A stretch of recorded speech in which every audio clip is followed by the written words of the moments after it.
Subscribe and share my channel Sudarsana.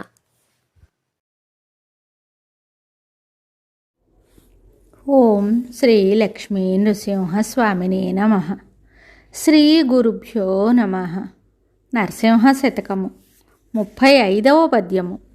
అంత్యకాలమునందు నాయాసమున నిన్ను తలతునో తలపనో తలంతునిపుడే నరసింహ నరసింహ నరసింహ లక్ష్మీశ దానవాంతక కోటి భానుతేజ గోవింద గోవింద గోవింద సర్వేశ పన్నగాధిపశాయి పద్మనాభ మధువైరి మధువైరి మధువైరి లోకేశ నీలమేఘ శరీర నిగమ వినుత ఈ విధంబున నీ నామమిష్టముగను భజన చేయుచునుందునా భావమందు భూషణ వికాస శ్రీధర్మపుర నివాస దుష్ట సంహార నరసింహ దురిత దూరా.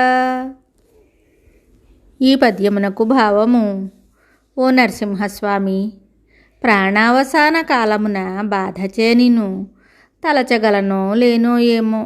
అందుచేత నరసింహ, లక్ష్మీనాథ, రాక్షస సంహార, కోటి సూర్యతేజ, గోవింద, శేషశాయి, పద్మనాభ, లోకేశ్వర, మధువైరి, గోవింద, నల్లని మేనివాడ, వేదములచే పొగడబడువాడా అని ఈ రీతిగా ఇప్పుడే నీ పేరులను ప్రీతితో నా మనస్సున స్మరించెదను.